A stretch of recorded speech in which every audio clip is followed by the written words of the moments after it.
ऐसा नहीं, 10 बिंदु हैं जिसमें जो राज्य हैं, जो कांग्रेसी राज्य हैं, वो उनके मुख्यमंत्री नहीं आ सकते थे, लेकिन गैर कांग्रेसी राज्य हैं उनको कम से कम इतना करना चाहिए था। जहां जहां उनके मुख्यमंत्री गैर कांग्रेसी मुख्यमंत्री हैं, वो ये बात सहमति बनाते और एक साथ एक एजेंडा प्रस्तुत करते। उससे मुझे लगता है कि सरकार पर बेहतर दबाव बनता। जो गलत चीजें हैं, जो वो मान रहे हैं कि गलत हैं, उन पे संशोधन की बात होती। और वाकई ये जो पहल की है केंद्र सरकार ने, ये अद्भुत पहल है, अच्छी पहल है, क्योंकि आतंकवाद से निपटने के लिए सख्त कदम उठाने होंगे और इसकी दिशा में आगे बढ़ पाते। जी दुर्गेश जी, कल जिस तरह से जिस उद्देश्य के साथ ये बैठक बुलाई गई थी, वो उद्देश्य तो जैसा कि नजर आ रहा है वो सफल नहीं हो पाया है। एक सहमति नहीं बन पाई एनसीटीसी को लेकर। तो अब आगे क्या ये भी ठंडे बस्ते पे चला जाएगा? केंद्रीय मंत्री पी चिदम्बरम ने साफ कह दिया है कि अगर ऐसा हुआ तो देश का भी भगवान ही मालिक है और वाकई इतने हालात बिगड़ जाएंगे कि देश की जो आंतरिक सुरक्षा है वो बिल्कुल नाकाम हो जाएगी। ऐसे भी आप देख रहे होंगे, हैदराबाद के विस्फोट, मुंबई के विस्फोट, यूपी में कचहरी में सीरियल ब्लास्ट, गोरखपुर के विस्फोट। आप देखिए तो आप अगर पिछले 5 सालों पे नजर डालें या आप 7 साल के अंदर डालें, तो आपको रेगुलर इंटरवल में कहीं ना कहीं विस्फोट नजर आ जाएंगे। ये जो आपका उत्तर भारत है, दक्षिण भारत है, पूरे भारत की कहीं दिल्ली में हाईकोर्ट परिसर में विस्फोट हुए, दिल्ली की कचहरी में विस्फोट हुए। कहीं ना कहीं पूरी तरीके से ये है कि बीच में समय पर ही आंतरिक सुरक्षा को चुनौती देते रहते हैं। जयपुर के ब्लास्ट हुए थे, आपको ध्यान होगा कितने, वहां के जवेरी बाजार में जबरदस्त ब्लास्ट हुए थे।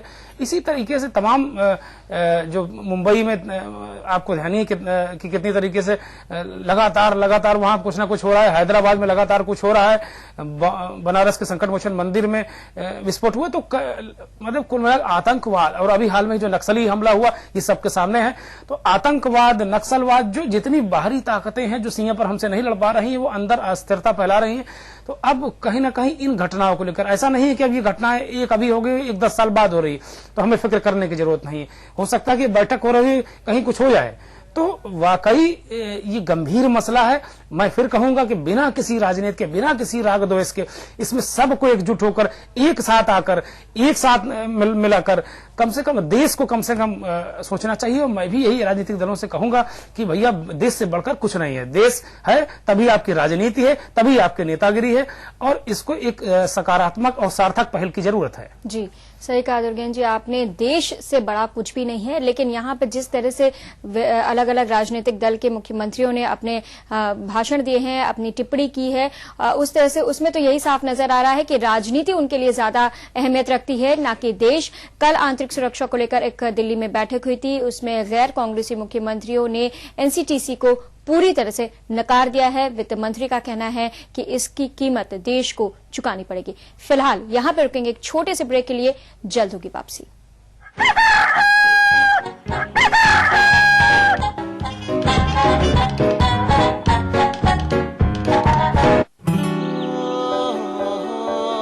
जो भी देखे बस देखता रह जाए, जब त्वचा गुनगुनाए, बादल पंछी मौसम सब मिलकर गाए, जब त्वचा गुनगुनाए, तेरे रूप की धूप से रोशनी भी शर्माए, जब त्वचा गुनगुनाए। कोकोनट के गुणों वाला वीनस सोप त्वचा को बनाए कोमल और खूबसूरत। अब त्वचा को गुनगुनाने दो। समोसे, पकौड़ी, भुजिया और चाट, पूरी परोठे, कचौड़ियों की बारात, हर तरह के मजेदार भोजन का राज, स्वादिष्ट बैलेंस ड्रॉप और स्वादिष्ट बैलेंस ड्रॉप ऑयल। एगमार्क स्वादिष्ट balance drop. Anand Builders presents Dolphin Dwelling City, a home truly yours that matches your luxurious lifestyle with school, hospital, shopping mall and terrific recreational facilities. Dolphin Dwelling City, Kanpur. कहाँ लेके आया हमरे लिए? राजरतन, ये हमरे किस काम का?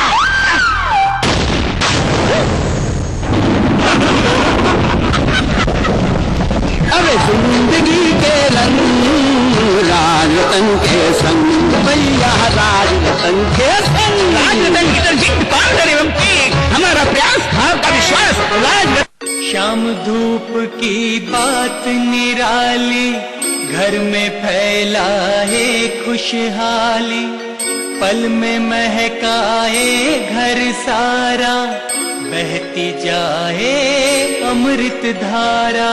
श्रद्धा और भक्ति के नाम सुगंधित धूप श्याम।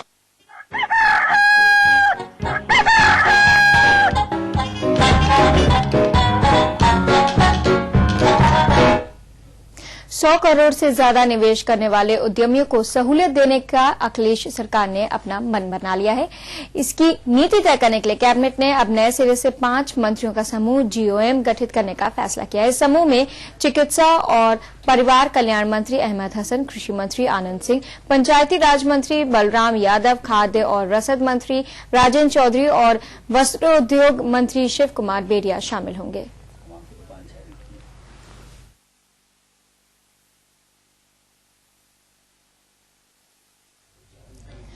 नगर विकास मंत्री आजम खान का कहना है कि परंपरागत ऊर्जा के घटते स्रोतों के मद्देनजर शहरी कूड़े कचरे से गैस और बिजली पैदा करने को लेकर सरकार गंभीर है।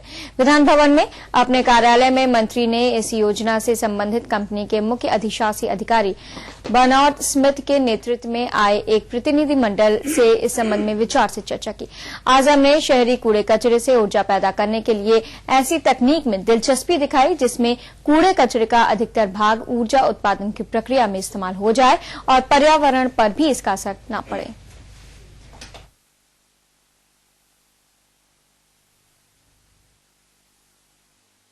बात करेंगे दुर्गेन्द्र सिंह जी से।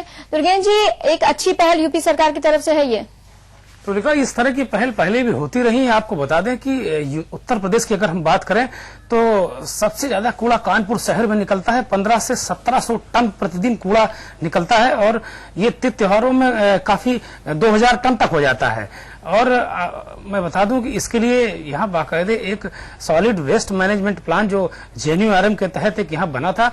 और ये नई बात नहीं है। कोई मंत्री जी भले ही अब विदेश जाने के लिए खुद भी जाएंगे और वहां से प्रतिनिधि मंडल भी आया है। ये प्रक्रिया चलती रहती है, अफसर जाते रहते हैं नॉलेज गेन के मामले में कि ज्ञान लेने जा रहे हैं और इस मामले में तमाम यात्राएं होती, लेकिन वास्तव में इसका फल नहीं दिखता। मैं तत्काल इसे नहीं खारिज करूंगा कि इसकी अभी सब चीजें सामने नहीं आई है, लेकिन जहां तक कूड़े से बिजली बनाने की बात थी, वो कानपुर में कूड़े से बिजली बन रही है, लेकिन वो बन नहीं पाई है अभी तक। मुझे लगता है पिछले 10 साल से कानपुर में कूड़े से बिजली बन रही है।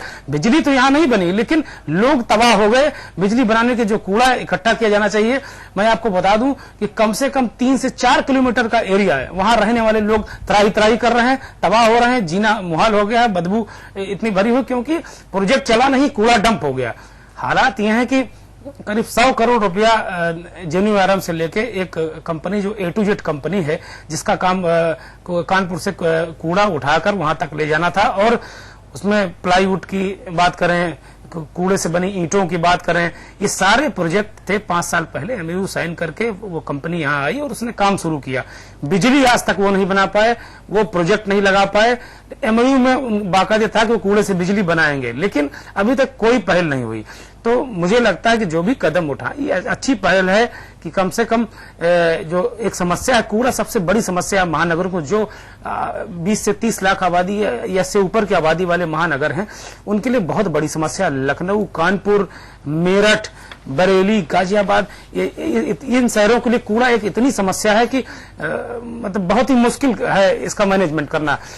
अगर इसको कहीं दबाते हैं तो जमीन प्रदूषित हो जा रही, भू प्रदूषण हो रहा है, अगर कहीं डाल देते हैं तो वाकई एक बीमारियां फैल रही हैं। तो ये इसे अच्छी पहल के रूप में हम देख रहे हैं, लेकिन जो पूर्व के अनुभव हैं, इस चाहे उत्तर प्रदेश की बात कर ले, केवल कि जो पूर्व के अनुभव हैं वो बहुत अच्छे नहीं रहे हैं। तो जनता अब अगर इस तरह की बात आती है कि कूड़े से बिजली बनेगी तो वो उत्साहित नहीं होती है, वो कोसने लगती है कि अभी आपने 5 साल से आप कूड़े की बिजली बना रहे हैं, तो उसको आप किसी तरीके से इम्प्लीमेंट नहीं कर पाए। फिर वही बात मैं कहूंगा, वही बात फिर एक सामने एक प्रश्न खड़ा होता है कि सरकार की मंशा बहुत अच्छी है, मुख्यमंत्री जी की मंशा बहुत अच्छी है, नगर विकास मंत्री की मंशा बहुत अच्छी हो सकती है, लेकिन जो नीचे जिनको इम्प्लीमेंट करना है वो IAS अफसर हैं, वो IPS अफसर हैं, वो PCS अफसर हैं। जब तक उनकी मंशा साफ नहीं होगी या फिर उन पर मायावती सरकार जैसा दबाव नहीं होगा, तब तक इस तरह की योजनाएं ऐसे कागजों में बनती रहेंगी। रहेंगी और इनका इम्प्लीमेंटेशन नहीं होगा।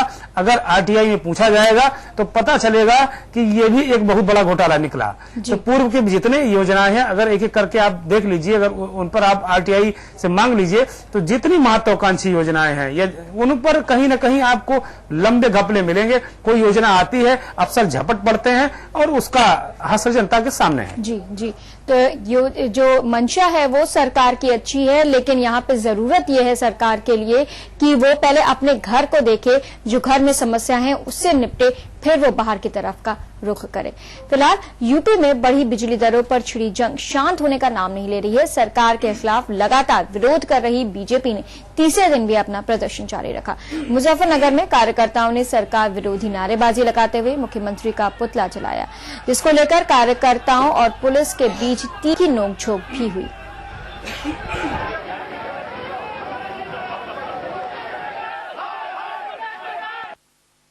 भारतीय जनता पार्टी ने आज ये कदम उठाकर एक सांकेतिक प्रदर्शन किया है और मुख्यमंत्री अखिलेश यादव का पुतला दहन किया है और ये चेतावनी देना चाहते हैं कि यदि शीघ्र ही बिजली की बढ़ी दरें वापस नहीं ली गई और प्रदेश में बिजली संकट को हल नहीं किया गया तो भारतीय जनता पार्टी लोगों के और जनता के हित में इसी तरह से सड़क पर लड़ाई लड़ती रहेगी। तो बिजली की समस्या से पूरी जनता त्राहिमाम कर रही है और ऐसे में नगर विकास मंत्री आजम खान जो कूड़े से बिजली बनाने की बात कर रहे हैं, अगर ये योजना सफल हो जाती है, हालांकि इससे पहले भी इस तरह की योजनाएं चलाई गई थी, वो सफल नहीं हो पाई, अगर इस बार सफल हो जाती है तो आम जनता को थोड़ी राहत तो जरूर मिल जाएगी। फिलहाल यहां रुकेंगे, एक छोटे से ब्रेक ले, ब्रेक के बाद अखबारों पर डालेंगे एक नजर, साथ ही ये भी बताएंगे कि आपका दिन कैसा होगा, योग के जरिए आप अपने आप को कैसे फिट रख सकते हैं।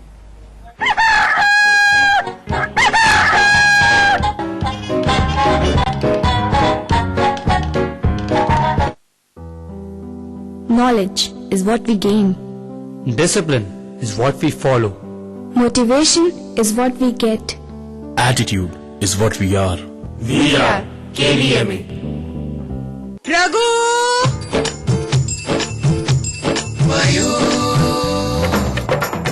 ये कैसे चमत्कार? मयूर से प्रसाद बना है। मयूर एक्टिव से जो चाहे बनाओ, हेल्थ और स्वाद की गारंटी पाओ। 3 रुपए की चाय, 4 रुपए का समोसा और 1 रुपए का अजी 1 रुपए का लाजवाब जी हुजूर पान मसाला। लाजवाब खुशबू, लाजवाब स्वाद, खाइए जरूर लाजवाब जी हुजूर पान मसाला। खाइए लाजवाब जी हुजूर सिर्फ 1 रुपए में और मुस्कुराइए हुजूर। पान मसाला खाना हानिकारक है। करोड़ों परिवारों ने इस्तेमाल किया और विश्वास भी, पर हमारा संकल्प हमें औरों से ही नहीं खुद से भी रहना है आगे। हमने बनाया बेहतर को और भी ज्यादा बेहतर। पेश है महाशक्तिशाली घड़ी डिटर्जेंट पाउडर। नया पैक।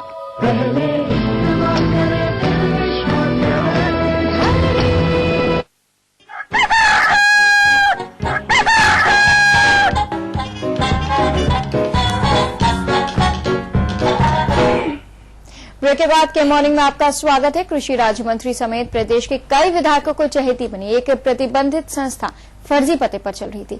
इस संस्था ने लखनऊ में अपने मुख्यालय और रायबरेली में कार्यालय का जो पता दर्ज कराया था उसे लोकायुक्त टीम ने जांच के दौरान फर्जी पाया है। लोकायुक्त की टीम इस फर्जी संस्था के विधायक निधि से कराए जाने वाले कामों की जांच पड़ताल में जुट गई है। अपनी निधि से इस संस्था को काम सौंपने वाले रायबरेली के विधायक रामलाल अकेला, देवेंद्र प्रताप सिंह, सुरेंद्र विक्रम सिंह और कृषि राज्य मंत्री मनोज पांडे को पूछताछ के लिए लोकायुक्त ने 11 जून को बुलाया है। सूत्रों के मुताबिक लोकायुक्त के पास इस कार्यदायी संस्था के कारनामों की फेहरिस्त पहुंच चुकी है। हिंसक घटनाओं को अंजाम देने के साथ ही नक्सली अब खुद को आर्थिक रूप से मजबूत करने के लिए अवैध हथियारों की खरीद फरोख्त भी कर रहे हैं। इसका खुलासा बुलंदशहर पुलिस ने किया है।